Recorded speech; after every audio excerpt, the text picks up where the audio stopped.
بیش از 10 نوع محصولات خوش‌صفت استحصال وطنی و قانع‌سازی طلب بود.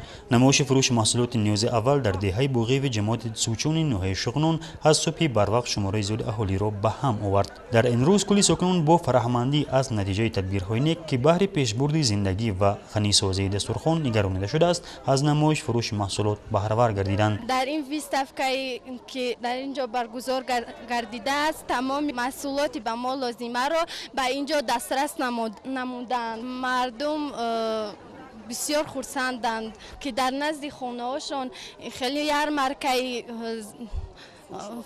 فروش محصولات ارزان تشکیل شده است. ما از این فرآمدیم. این همه امروز برای بهبودی مردم از جانب حکومت تشکیل شده است. این خیلی خوب است. بیش از 50 تن در نمایش فروش محصولات نیاز مردم که با نظرداشت طلبات تشکیل گردید، مواد ضروری غذایی از جمله 2 نوع ارد خوش‌صفت استحصال خود کارخانه غله‌دانه در دهه باغی و جماعت دهاتی سوچون نوحه شغنون، روغن رستنی، مکرون و شکر و دونگی ها پیشنهاد کرده شد. با نرخ ارزان روغن پخته و مکرون گرفتگی با نرخ ارزان بسیار خرسندم و بسیار تشکر به پرزیدنت جمهوری تاجیکستان. بسیار هم تشکر. بسیار خرسندیم. مردم هم بسیار خرسند است که در نزد اولی در پیش خانه خود همه محصولات هم میگیرند.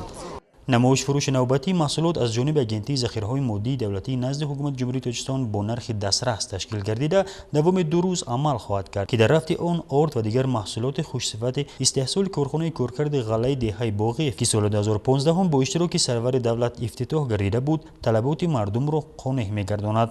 بعد تأسیس این کارخانه استحصالی ارد که با اقتدار کارکرد 60 تن غله در یک شبانه روز عمل می‌کند، واردات محصولات از خارج کاهش یافته، حجم استحصالات وطنی رو به افزایش نهاد. در این زمینه امروز طلبات قریب تمام ساکنان شهر و نواحی ولایت مختار کوهستان بدخشان به ارد خوش‌صفت تامین کرده می‌شود. کارخانه امکان ذخیره بیش از 6000 تن غله بوده، کارکرد آن با استفاده از تکنولوژی موثر از روی 4 مرحله آماده سازی صورت می‌گیرد. فعالیت کارخانه کارکرد غله دهه باغی در تامین امنیت آذوقواری، تأسیس جای‌های کاری، ذخیره و قانع‌سازی طلبات مردم با محصولات خوش‌صفت نیاز اول زمینه واقعی فراهم ساخت.